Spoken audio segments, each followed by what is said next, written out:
talking a specific love. Sometimes when you're working outside or at a project location, having a makeshift table can make a world of difference between an achy back and a finished product. That's when a simple sawhorse becomes really handy. So here are 7 DIY sawhorses just for those occasions. First off, we're just going to start with a very basic folding sawhorse. Now the legs on these are 31 inches, the cross pieces are at 17, which equals a total of 96 inches, or 1 board for each side, so requiring 2 boards to make this. Now to connect these 2 boards, I'm using pocket screws. You don't necessarily have to use pocket screws, but it works with this setup. I'm using 2 door hinges at the top here to connect everything together, and just makes it real easy to open and close. And to keep this from overextending, I'm just using some paracord with some knots on the ends. And that's a great way to make a nice heavy-duty sawhorse that you can easily fold up and store away. Now our second sawhorse is also a folding one, but this is more in the shape of a V.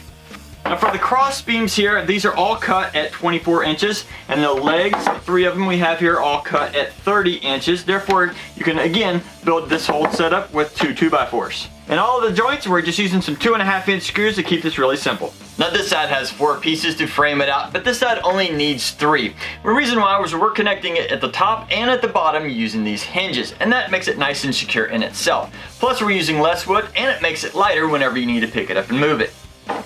Now this version doesn't need a stop string or stop cord, whatever you want to call it, because all the weight's going down and the legs are not spreading out. But you can always add one if you'd like. And with it only having 3 legs, it's like a 3-legged stool. It's really easy to find a nice level area. Now for this third sawhorse, we're going to be using 2 2x4s to make it. And if you hadn't seen the theme yet, we're trying to keep the minimal amount of wood used to keep prices down and to keep these somewhat lightweight. Now this particular sawhorse is not foldable, but it is stackable. So when you have 2 or more of these, you can easily stack them on top of each other, minimizing the amount of area you need when you're not using them.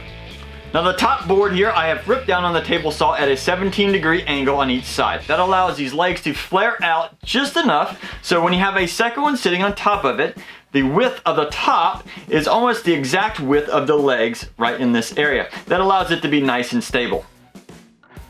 Next up is this miniature little sawhorse. I originally designed this for kids, but this right here is so heavy duty, it can be used for a number of different things. If by chance you have something that's low to the ground, or maybe you're even working on the ground and you need a small work surface, this is great and heavy duty for that. If by chance you need to get a little bit higher, this is a great step stool as well. Now, of course, since I made this for kids, it's super heavy duty. They can abuse the mess out of this and you don't have to worry about it falling apart. It's made out of 1 2x4 and it's real simple design. Now these legs are cut at 12 inches, and I would cut those out first, and then I'd cut out the center sections at 16 inches. And if by chance you have one that's a little bit short, put it in the middle. It won't hurt anything. Now I suggest building this top section first. It's basically just an I-beam with 1 vertical and 2 horizontal pieces, and then attach the legs. Now the legs are real simple. You just want to make sure that the top of your leg is touching the bottom of this top rail, and push down in there, and then add 2 screws here and 2 screws right where it intersects this lower piece. And that will allow these legs to be nice and strong. You don't have to worry about them coming out. Now this is basically a miniature version of what you'll see at a lot of construction sites. This is a really heavy duty sawhorse and can handle, I've been told, over 1,000 pounds. I've not tested that, but I can see how that could work. Now I didn't build a full version of this because it would definitely require more than 2 2x4s. I'm trying to be efficient here, but if you like this design, go ahead and build one. It'll definitely hold a lot of weight. Next up we have a trestle, and this particular one actually has 2 separate levels to it. And that'll allow you to put potentially 2 different boards and have different levels when you're working with it. Let me show you how I put it together. Now on the sides I've cut this horizontal and this vertical board both at 24 inches, and the same on the opposite side. Now I've connected these legs together using the center board. This is at 38 inches. And then I cut an additional piece out at 44 to go across the top to make it nice and sturdy. I then had a little bit of wood left over, so I cut down some 3.5-inch footers to go on all 4 corners. Now to hold most of this together, I'm just using pocket screws, but you can use whatever you'd like. Now when I first saw the idea of a trestle, I was a little concerned about it not being very stable. But it is quite stable considering it is almost completely vertical and quite strong. So this is definitely one you should look into.